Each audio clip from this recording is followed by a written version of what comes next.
Welcome. We're so excited to have you here for this Lead Time Live panel on building resilient teams. As a reminder, Lead Time Live is brought to you by Range, which is a tool for running remote and hybrid teams. I'm Jean. I'm the VP of Engineering here at Range, and I'll be facilitating the panel today. So today's panel is all about building resilient teams and both how we can develop our own resilience as leaders, as well as cultivating practices on our team to build team resilience. Before we dive in, I wanted to share with you all that we will be running a workshop in a few weeks. Jen and I will be running this, continuing on this topic of resilience, and it'll be a bit more hands-on around like how do you run exercises with your team to look back on the year and then also plan for the year ahead. So Sean's going to drop a link in the chat, and that will include a free ticket for all of you. So we hope to see you there. This panel is going to last for about an hour, and I'll reserve some time at the end for Q&A. So if you have any questions during the panel, feel free to drop them into the Q&A feature. If they're kind of relevant to what we're talking about, I'll bring them up then. Otherwise, I'll save them for the end. All right, let me stop sharing that. And then let me share my other, so many screens open. All right, here we go.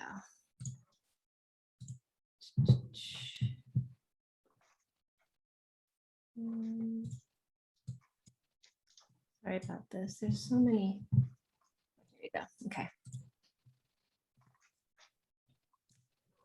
So, all right, we'll be running this panel through Range's meeting tool, which makes it super easy to facilitate and keep meetings on track and panels on track. And then Ryan, who is one of the engineers here at Range, is going to take notes for us. So you'll be able to see live notes that will be sent out after the panel. All right, so let's start this panel. All right, so to start off, both meetings and panels, I like to have an opening round, and our prompt for today is to introduce yourself, share how you're doing today, and then also what resilience means to you and what a resilient team looks like for you. So let's give this a spin. Me, okay.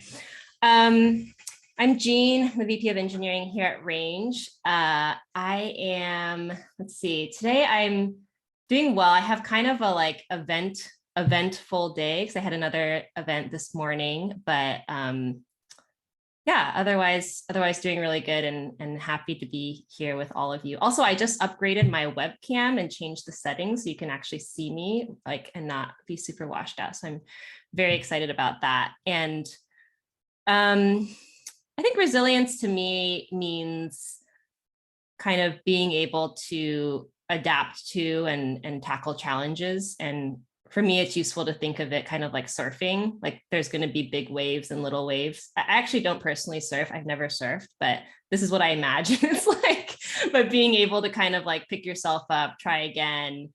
And yeah, and then for a team, I'd say having the trust and safety to be able to take on challenges together, learn from them, and then also fill in and support each other. All right, Lena, you are next. Hi, everyone. So I'm Lena. I'm based in Berlin, Germany. I'm an former executive in engineering. I've been recently VP engineering for the last decade in several companies, and I'm now an engineering leadership coach and consultant and a psychology student. And that's also basically how I'm doing today, because I just got here after a day of lectures and seminars. It's been really exciting. That also means my head is still full of statistics and developmental psychology right now. So I'm excited to start talking about teams a little bit.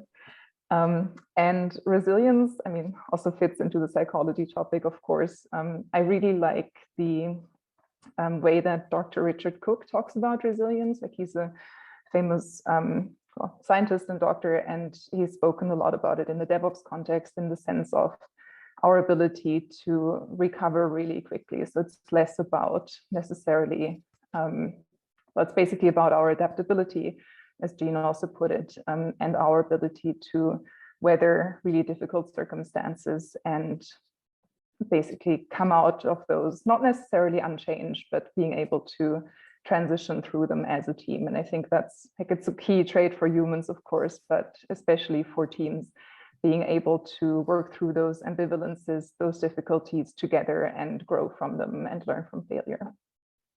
And I'm excited to hear from the others. Thanks, Lena. And Jen. Yeah, that was an awesome definition. So I'm Jen. I'm one of the founders of Range. How am I doing today? I'm doing pretty well. I'm visiting some friends in Chester, California, and so just had a really nice walk with a friend this morning to start the day. And then resilience, I was thinking about it like a rubber band.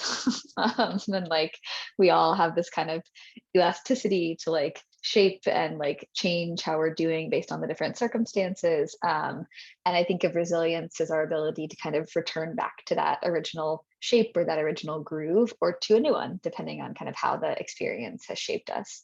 And that's kind of for me, but also for the team, being able to come back to their groove, even when circumstances are more stressful or a big event is coming, things like that. Can imagine any challenges we've all faced in the last year and a half. Just a few. And Dan. Hello, I'm Dan Shapiro. I'm the co-founder and CEO of Glowforge. We're about 200 people now. This is my fourth company. And I love learning how companies grow and change, and learning often by terrible mistakes how to get it done. I too have an engineering degree. Unlike all of you, if anybody catches me doing any engineering, everybody should run. It's terrible. It's been a while since I've been usefully additive to an engineering team directly. When I think about resilience, I think about in company life and through sort of the arc of a company's existence, a constant stream of good and bad things happening. And I think about resilience as being the property wherein that the good news and bad news makes you a little happy and a little sad, instead of a lot happy and a lot sad. And where those challenges are seen as opportunities, and where you have the perspective to be able to treat them as such, rather than as catastrophes, where your tank is empty and you have no tools except to give up or feel hopeless. Thanks, Dan. All right, so very related, but the first topic we're going to talk about is personal resilience and resilience, our own resilience as leaders, because before we can really talk about resilient teams, you need to have resilient leaders to build and lead resilient teams. So I was thinking maybe we could start off with just like sharing any mindsets, either like how you think about your own resilience or practices that you found useful for cultivating your own resilience in the face of challenges. And Lena, I was hoping you could start us off. Happy to. Like the research shows, and I really found that useful for myself, that having basically something to cling to is really one of the key traits of resilient people. And that something can be, for example, values. It can also be a strategy, longer term goals. So basically something that in the face of high degrees of change is going to remain more or less constant and stable, and using that as a guidepost or orientation. And in my work, I've really found basically two main things. And one has been just my values. So identifying my leadership values. A lot of that came over time by looking at the decisions that I've made, or being faced with really difficult decisions, or sometimes also difficult choices, and coming out of that with, in the end, a set of values that drive my work, drive my decisions, and that I can also use as principles or as operational guidance in difficult times. And the other part has often been strategy, because especially in a time when there's high degrees of change or many difficult options that we're faced with as leaders, I found that having a clear strategy that I can orient myself around, and that I can use to guide the decisions I make, the communication that I give with others, I found really useful, because in the end it means it gives me a certain through line stability as a leader for my team, but also for myself, for figuring out how to then help others work through these times. Because I think there's always this tension between, in some cases, still figuring it out as the leader. You don't necessarily have all the answers just because you have a certain job or title. But at the same time, wanting to provide something that others can also look towards. And so those two things have really been crucial for me in that. I love that idea of guideposts or like anchors to really hold on to while all this other stuff is changing. What about Jen or Dan? Is there anything similar or different that you found useful for yourselves? There's something, as you talked about the sort of research and psychology behind this, I realized there's something that I do that works for me, which is exactly the opposite of what some of the research would predict. So I will share it in case it is useful to anybody else, not as a recommendation, but as an option. There's been lots of research about loss aversion, the idea that people will work harder to avoid a bad thing than to bring forward a good thing. For myself, I find it's exactly the opposite. That if I'm thinking about something horrible happening and trying to avoid it, it's paralyzing. It becomes terrifying and frustrating, and I come to it from a perspective of fear. So I might be motivated to fix it, but sometimes I lack the tools. So I try and reverse my own perspective. And when my resilience is being challenged, when something difficult or is setting on me, I go directly to the worst case. And I really think about it. I get my head in that worst case and think about what it's like. And I try and get to a measure of personal peace, just a little one, with whatever's going to happen. And then I think about what I can do to reach the outcome I want. And by reframing that as the bad thing's going to happen, now let me think about how to bring about the good thing. I find myself better able to tap into the parts of me that are best suited for problem solving and creative growth and confidence. And I can feel like I'm reaching towards something instead of running away from something. And that's some of how I manage that within myself. I really appreciate that. I know I've done a bunch of leadership coaching, and Lena, you have as well. And sometimes that can feel very like, oh, always look at the, what is the fulfilled, like, what's your dream? And you're talking about your dream. And sometimes it can be a very like avoidant, like, oh, I don't want to, you just kind of mask the like, what's the worst case? And I think it was Tim Ferriss had a TED talk about like his process for that. It's like listing out everything that could happen. And then for each one, it's like, so what? Like, what if this happened? And then for each one listing out like, how might you mitigate it? Or if it does happen, what steps would you take? And so like actually looking at that and even going deeper into that can be useful to be like, okay, if this happens, then so what? And so what? And like keep going. So I appreciate you sharing that, Dan. What about you, Jen? I think very similar to what Dan shared. I think even sometimes with stuff that maybe isn't huge and world stopping, but I feel like it's kind of nagging me and stressing me out. Sometimes I'll kind of take a similar lens of curiosity of like, well, what about that feels so bad?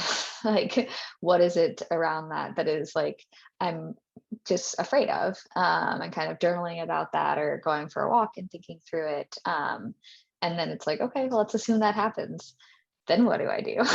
I'm like, cool. And it feels, I think, then much more, like reminding myself of basically my own abilities, and that as like, I think my coach would talk through is like that, like you aren't self-abandoning, which I think is something kind of really key for resilience, is that like, no matter what else is going on around you, that you are here for yourself, and that that sense of presence and support is not something that any situation can take from you. And so coming back to that and finding ways back into that sense have been really helpful for me. Wow, thanks for sharing that. All right, let's move into team resilience. So we've talked a little bit about building resilience as leaders. What practices have you all found most effective in building resilience on your teams so that they can kind of recover and adapt to challenges? Dan, maybe you could start us off. So can I give you an anti-pattern first? Yes, absolutely. At the start of my career, I worked for 5 years at Microsoft, where nobody knew what anybody was doing and everybody's just kind of doing their own thing and like, little cog in a big machine. I went to a startup and was there for about 3-4 years. And I led product management for that company. And it was a very secretive company. Nobody knew what was going on except for sort of the polished, here's what you need to know version. And as a result, there was a thriving rumor culture. So somebody would be like, oh, I overheard such and so sale is not going through and it's going to fall apart. And then everybody would be like, oh, we got some information. Let's dissect and look at it. As terrible as bad news, whatever. And then you'd hear some like little rumor of good news and that would be overblown, or somebody would make an offhand comment. And in the absence of context, everything was a big deal and nobody understood how to contextualize anything. And so one of the ways, and I thought of it as like, a rough patch in your shoe. If there's something odd, like you can feel it and you are like, oh, there's a little speck in my shoe and I can feel it. It's like rubbing against my foot. And so something I've always tried to come up with is the idea of building up calluses. That is sharing enough of the rough stuff, the good, the bad, the week by week changes in how the business is going, so that people have the context to react to any given change. And so I've talked about it at our company, All Hands. We share a tremendous amount of information. You get basically, as a Glowforge employee, similar information to what our board of directors gets. Sales numbers, development progress, like deep, detailed information. And it's funny because this used to happen in person. I can see it happen in Zoom. Somebody will be presenting on their division and they will share some piece of like news that sounds really bad at its face. And I can see all the new hires going like this. Like, should I be freaking out now? Because in most companies, if somebody shares a piece of bad news, it's because they're about to say, and we're all hosed. Like, and thus, this is the terrible thing that's about to happen. And people only sort of dole out information when it's as an excuse or a justification for something terrible. And that idea that, no, actually, it's okay. And everybody else is like, no, all right. And, in chat's like, oh, what a bummer. Like, I know the team's working hard. Glad you're on it. And everybody's like, oh, okay.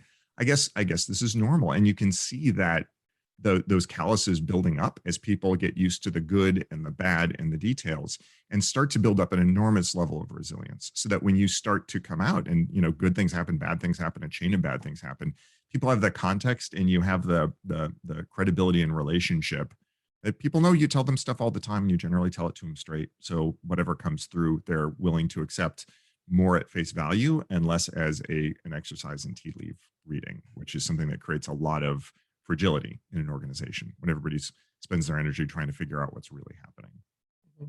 Yeah, I imagine that's, especially for the new hires, that's maybe not as similar as what has been happening at their previous companies, which is why they're kind of like, wait, how do I react to this? And looking around for guidance on that.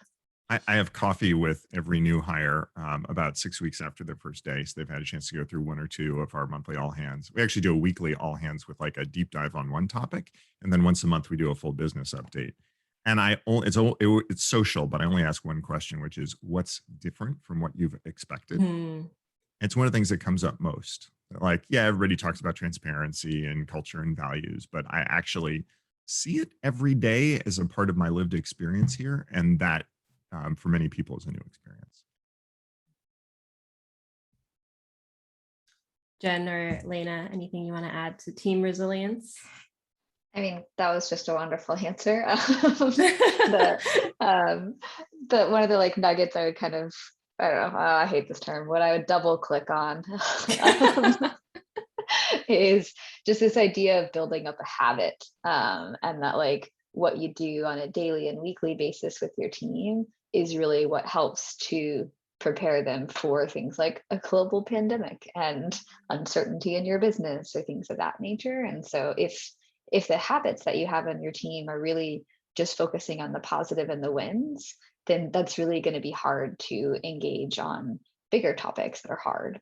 And so like Dan was saying, like talking about and celebrating things like big failures and talking about the learnings from that and really making it feel like it's part of your process through team retros, through your daily check-ins, things of that nature, that I think is what really helps to build the team's resilience.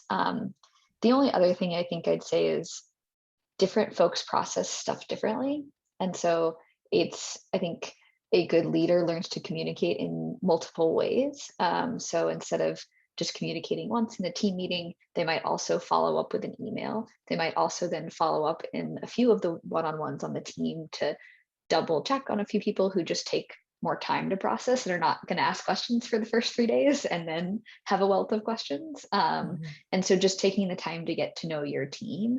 And then I think you can also help to support them through those different ways of communicating. Thanks.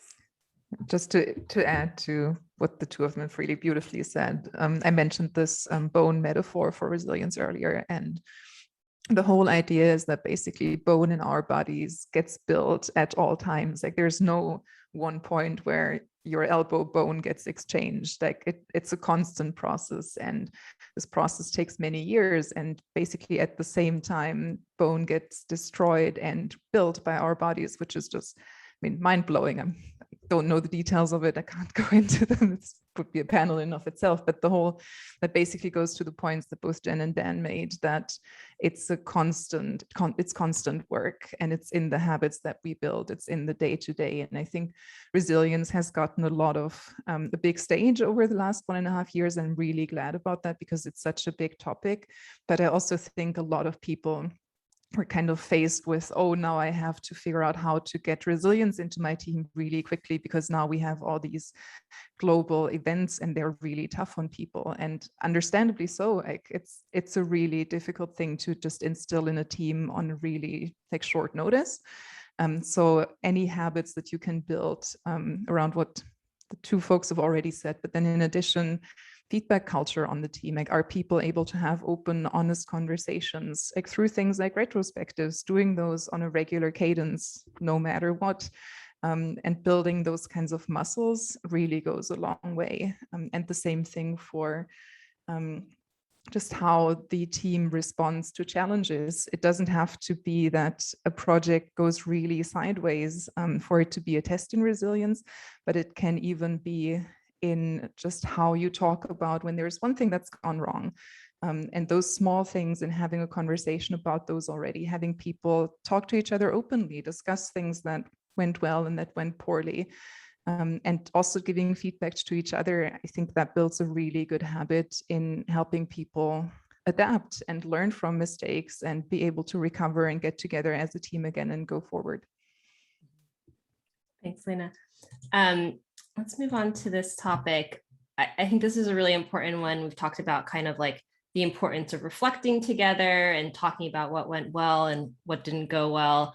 But I think it's kind of a common thing where people will only, like when people say, oh, how do I give this person feedback? They usually mean like negative feedback, right? Like critical feedback, or like, we have like postmortems and retros, but they're very like, people kind of gloss over the good parts and just like, okay, what could we do better? And so I think one really important part of building resilience is also like appreciating like what's working well. And that really creates like almost like a broader path for negative feedback, right? If you like give someone, like share 10 things that you really appreciate that they've done over a month, and then you're like, hey, and then also, I noticed this, could you do this differently? That's just a lot easier to take in than if that's the only thing you get, right? Once a month, you're like, hey, this thing is not working well. And so I think it's really easy as a team to gloss over things like seamless launches or something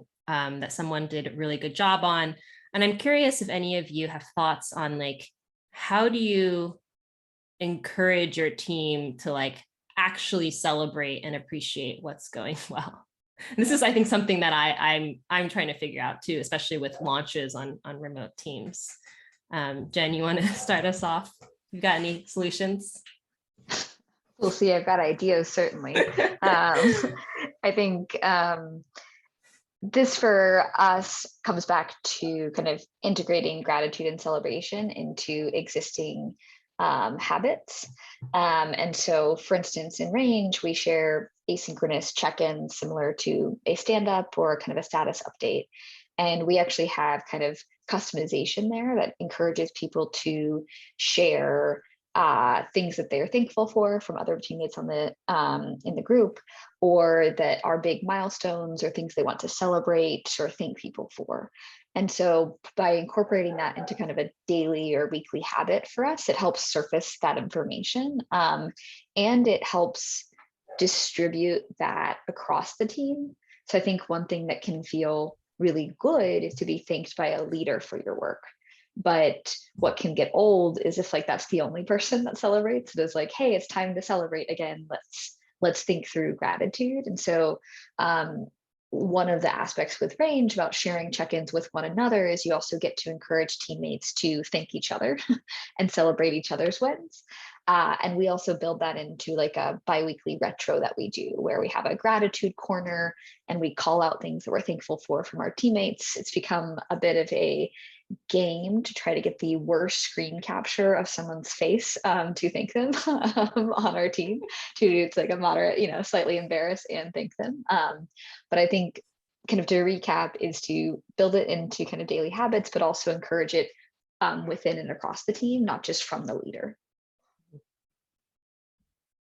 Yeah, I think this is a really interesting topic because I've honestly found, especially on distributed teams and especially on teams that are trying to be really good about learning from failure, this can actually be really hard because teams will go into depths about what went wrong and why things went wrong and what we can do to fix it, and basically just gloss over all the good parts. And it's a really interesting dynamic. And I've seen it with several teams, honestly. One thing that I've also seen in several teams has basically been an async way to thank people and do that in a way that's really visible. So may it be a Slack channel that's just used by everyone on the team, or a document, or having shout outs during company meetings, and using those not just for the really big things, but also for small things that people do, because I think those little bits of, hey, this person just helped me out, or hey, this person who usually worked with me, they supported our team. Like those kinds of things really encourage a culture of collaboration. And so I think they make work that oftentimes just goes unnoticed really visible in a way that's also encouraging, because it means that other people view that as behavior that gets rewarded, and means you can model what kind of things people are doing more of, basically. Let me tell you about the worst mistake I ever made when it comes to company culture. When our company was small and we started doing all hands meetings, which at the time were, once a week, a dozen people standing around in a circle. One of the things that I'd seen at other companies were that all hands turned into a cavalcade of thank yous for people that nobody knew, and with this competition of who gets thanked, and somebody would inevitably get left out and everybody would be frustrated. I told this story, which my team was sick of hearing, of our wedding, at which when I gave a talk and I thanked people who came from far away and people from in town, and I thanked family and I thanked friends and I thanked by categories. And afterwards, my dad came up and said, why didn't you say thank you to people by name? And I'm like, because I would have left somebody out and it would have been terrible. And he got up to give his talk and went through the most prolific list of thank yous. And like, he got in-laws, like the other side of the family, and like he went deep cuts. It was amazing. And an hour later, he came up to me looking sheepish and he said, "You were right." And I said, "Oh, did you forget somebody?" And he said, "Mom," his wife. So I was like, we're not going to do that. So all hands are a time for status updates. That's not the time for thank you. Like, let's not just derail it into that, because it'll create this thing.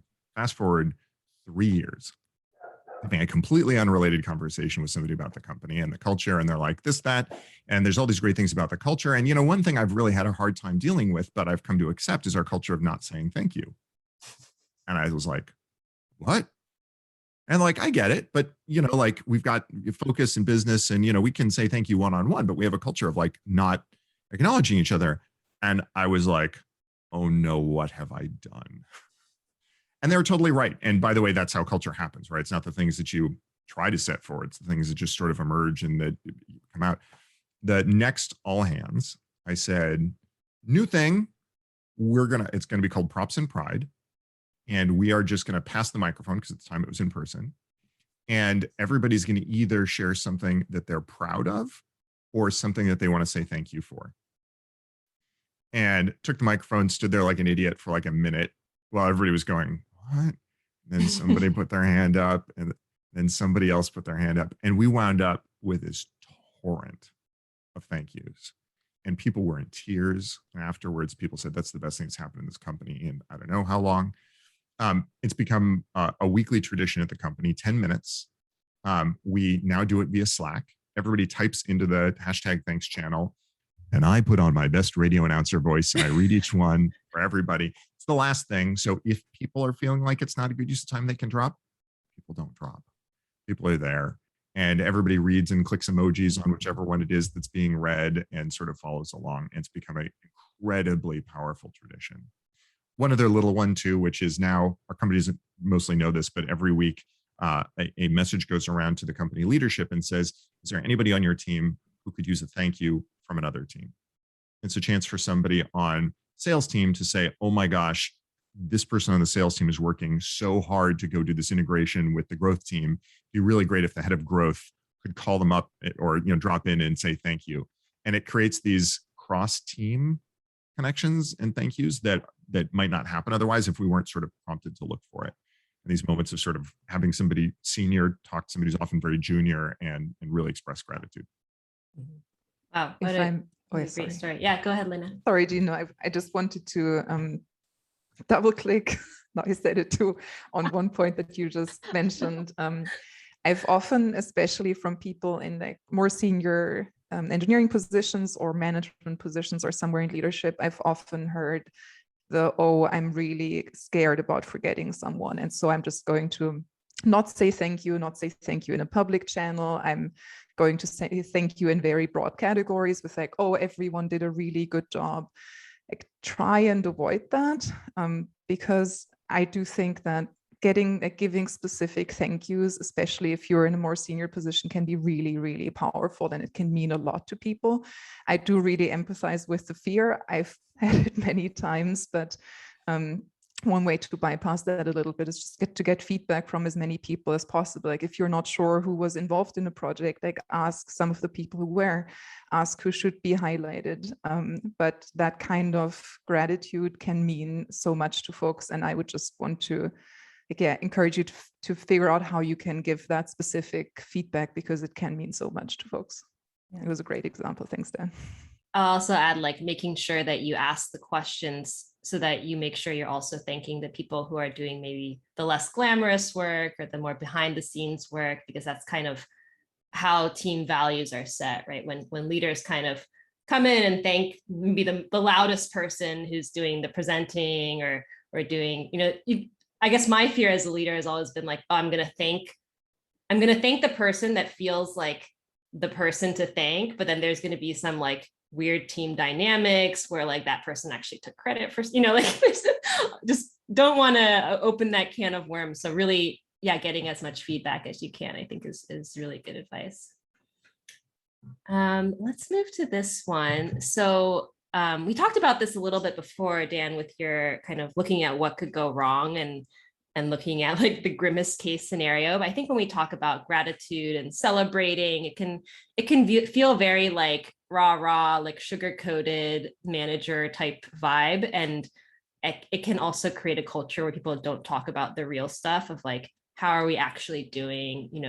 How's the company doing? So how do you find ways to balance sort of taking on a positive and optimistic mindset and also creating a culture of safety to talk directly about real problems? And also, how does transparency factor in? Like, is there like too much transparency is not useful? Like, how do you find the right amount?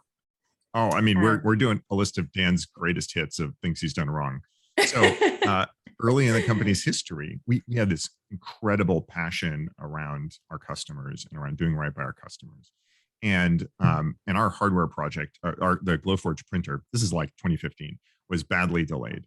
And I had this experience multiple times where I'd say, great news, we accomplished X. And somebody would say, well, like, how can we celebrate that when our customers like still aren't taken care of? We can't celebrate while we delivered our first units. Well, but there's still customers who don't have theirs. We've completed delivery. Well, but we haven't finished international delivery. And it felt like I took it to heart and kind of stopped celebrating. And I'm not really one who's predisposed to that anyway. I tend to be really optimistic, but I'm always thinking about what's coming next. I'm like, great, we did that. Terrific. Let's think about what comes next.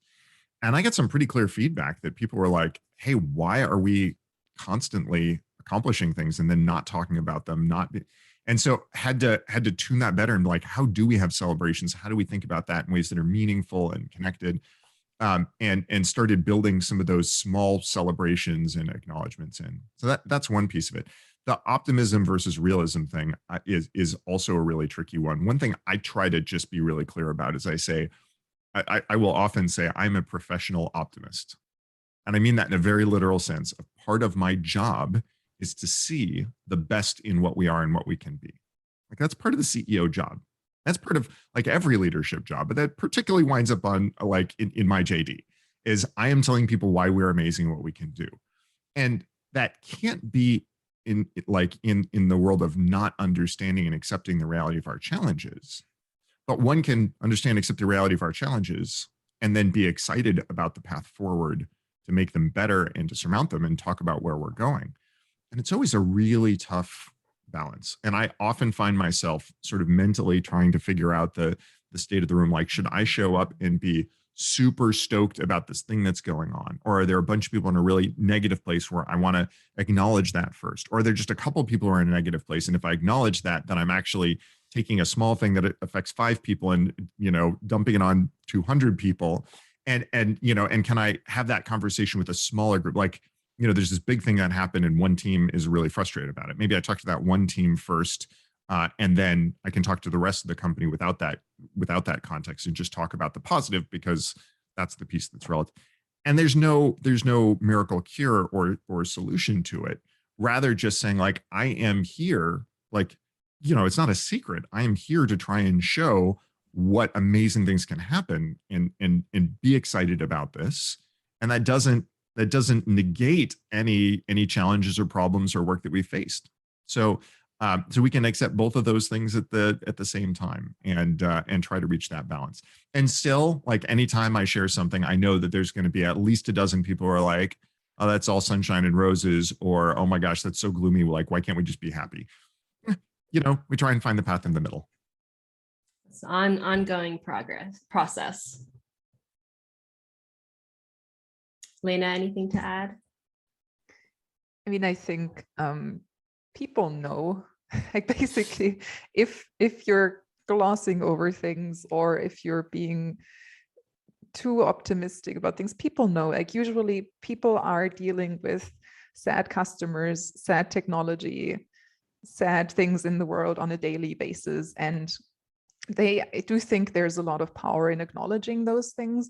The way I usually go about it is basically that, and I think Dan covered a lot of it as well, like holding both and making space for both, making space for, hey, things are tricky right now, or here's something that's not gone well, but then here's what we're doing about it. Here's our plan, here's our outlook forward, and doing a lot of that communication at a high frequency, like especially in times of high uncertainty and in times when that resilience that we've been talking about is really demanded of teams, having very frequent check-ins with the teams, not just talking about it once a month, making this big presentation and then disappearing into your leadership cave for the next 4 weeks, but being with the team, being present with them and listening to them, because I think a lot of, especially for anyone in a leadership role, it's our ability to do our job well is in understanding how our teams are doing, how our company is doing, and being able to reflect that back. So having one-on-ones, like never dropping the ball on those. One-on-ones need to be it's a very consistent thing that always happens, and that's not negotiable. And having open conversations, but also asking for feedback. I think you can't ever underestimate how powerful it is to make sure that everyone on the team knows that there's an open path to giving feedback. And a lot of people's feeling that it's safe to give feedback lies in how we respond, how we talk about challenges. So it's not just in saying, hey, I'm open to feedback, and I mean, that's a good start, but it's then in addressing feedback, like making sure that you say, hey, I've heard these and those things from people.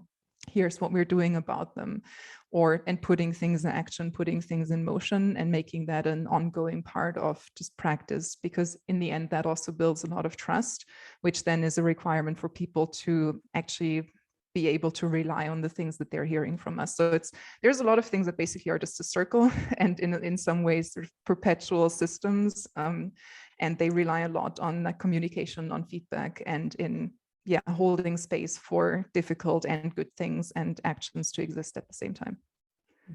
Yeah, I think like building on the feedback point, especially, one of the key things is whether an individual feels like they have agency over the problem.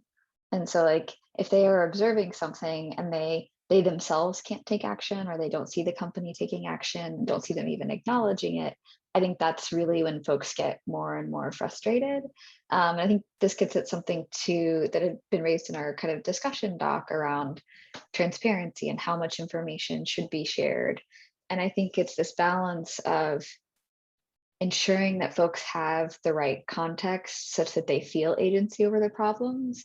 And if you don't feel like there's a way for someone on the team to ever feel any agency over a piece of news, and you are trying to handle it elsewhere, then unless it's going to impact the near term, it's not as helpful to share, because they may not have the context and they can't do anything about it. So you're kind of just like passing your anxiety along to be like, cool, at least everybody knows this problem is here. And it's like, well, it's only really helpful if they can be a part of the solution, or like having them know changes the dynamic in some way. And I think that's the responsibility of us as leaders sometimes, is to not share information at the right times when it's only kind of fear for those folks.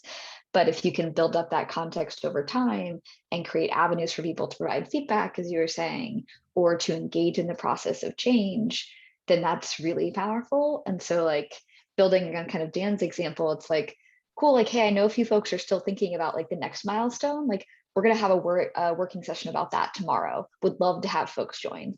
And like, but today we are celebrating this. And it's like, cool, we can really like focus on the win, but also acknowledge, cool, there's awesome work to be done. And if you have energy about that, like, great, come do it. Because we all always want more help there. And I think sometimes we forget and get into this mindset of a leader of like, we have to solve every problem. And really the team actually wants to be a part of it too. I appreciate the like, figure out why you want to tell someone something. And if it's like, so that you can offload and feel better, like, don't use your team as your therapist, like use your therapist as your therapist.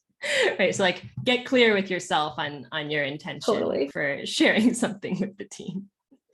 All right, before we go into a closing round, I'm gonna hand it over to Jen. She's gonna share a little bit about Range, and then also some upcoming product changes that are very related to kind of reflecting and gratitude and building resilience on your team. Awesome. Thanks everybody for joining. Lead Time, the community, and the series of events is sponsored by Range. And if you're not familiar, Range is a platform for teamwork. We help teams kind of build the foundations of async communication, running effective meetings, tracking goals, and things of that nature. And one of the kind of problems we've been focused on solving more recently for teams is just getting more out of your status updates. So sometimes you write an update, it goes into Slack or it goes into a doc, and it, kind of disappears. It was used to inform someone else about what is happening, but you don't actually get a lot of the rich value out of it. And so with Range, what we are launching next week, yes, next Tuesday, I'm just looking at the calendar, is a reporting feature that helps pull together your status updates and helps you actually reflect on what happened at different points. So I'm going to share my screen and show you a little bit of what that looks like. And we will also be sharing a code in the chat for you to sign up for Range and get a discount there, which Sean will be sharing. So just to give you a quick sense of what an async check-in in Range is like, it's structured very simply, you've got a plan, what are you gonna do, and a what's happened section. What did you get done? And we pull in a bunch of nice integrations from Google Docs to Jira to Asana, so you can actually really easily write that update. And teams will do this on 2 days a week. They might do it daily. It kind of varies by the team cadence. But by doing your status update in Range, you get this rich set of data. And so when you go to our new reports function, you can pull something like this, where you can see all the items for the last 3 months that are milestones. And this is actually driven by the actual information that your team has shared.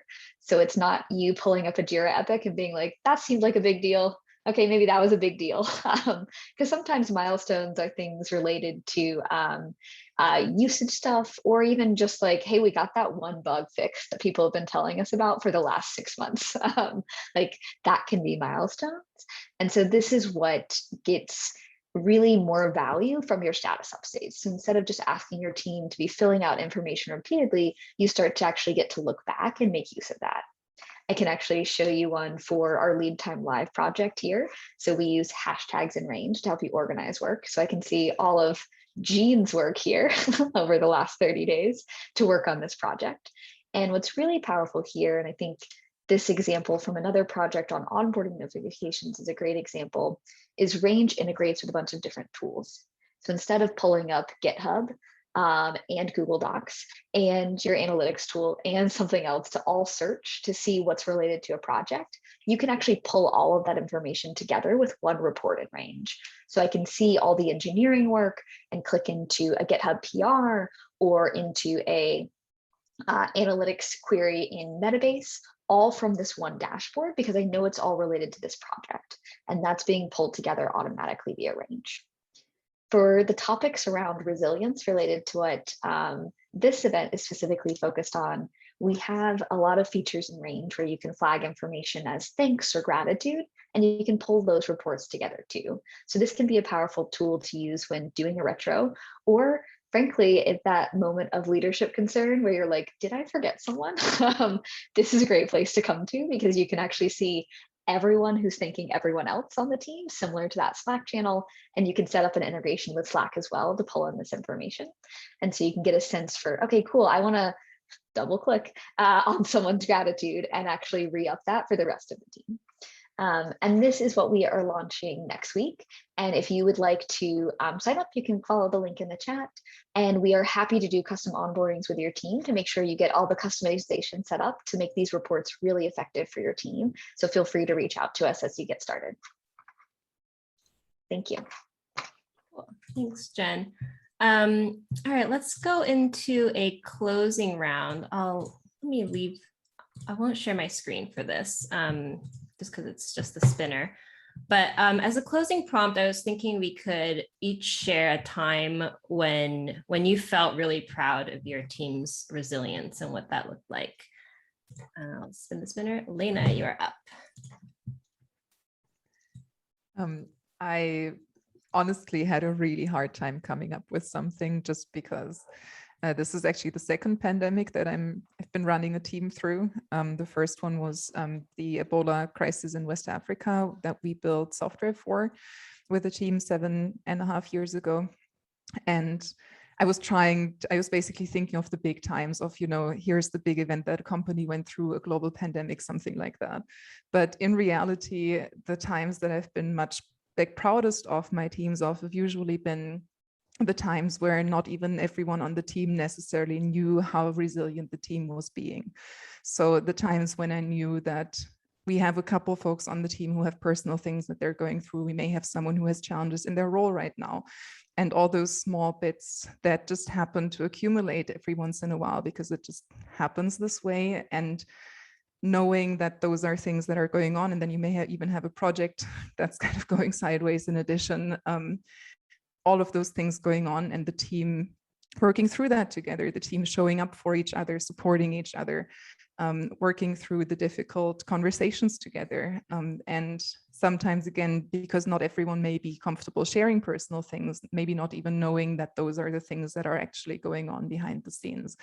And for me, those have often been the proudest moments, because they're not big, they're not necessarily tangible or recognizable even, but they're also what shape the team in the end, because even if it's not super visible to everyone, it's those kinds of times that can have a really big impact, because they still shape that muscle that we've talked about. They still build those habits, but just in ways that are just not necessarily the big stuff, but those really small things on a week-to-week basis. Thanks, Lena. Click the spinner. Jen, you're up. Yeah, I think of back maybe a little under a year ago, probably early 2021, our team shifted from kind of this moment in the pandemic where it was just about survival and kind of keeping our head above water in some ways. And we, I think as leaders, also shifted from just focusing on the team, supporting them and getting whatever they needed. And we started to talk about like, okay, we are moving from where this pandemic was going to be maybe 6 months or 8 months to this is life. And we have to figure out all of this, how to live and work together. And we started having really candid conversations with one another about what we needed to do that and whether an early stage startup was the right place for everyone on the team. And I think that's a moment where we engaged in real like vulnerability and authenticity and genuine care for others, that I'm really proud of how everyone on the team showed up and just was able to talk through that. And people saying, I know I need something, but I don't know what it is. So let's talk over the next few weeks about some different ideas, because like I'm really struggling, but I don't know how to get there. And coming out of this mode of just like, I don't have any agency. This is just a pandemic. What do we do? To we've got to do something. Let's talk about what that looks like. And that was just a really powerful, I think, moment on our team. As we finish the closing round, I'd like to invite people who are watching as well to leave a reflection in the Zoom chat as well. Maybe share something that's clearer to you now, and then also one thing from the panel that you're going to try personally or on your team. All right, Dan, you're up. Yeah, I'm just going to go with a classic pandemic story, which was at the start of 2020, we saw our sales crater, like drop by a factor of 4. And we had no idea what was going to happen. And so we pulled together, we had some really hard conversations. We said, we are going to try to save the company without cutting staff and pull everybody in to find every dollar that we could under every cushion. And we're going to work to go rebuild an uncertain future, and with the recognition that if things didn't turn around, then we couldn't do that, and that we might lose the company. And also that we wanted to help, and saying, let's work together to try and save every job here and to try and build back the thing that we were building just a few months ago, and to try and make a difference at the same time, really pulled the team together.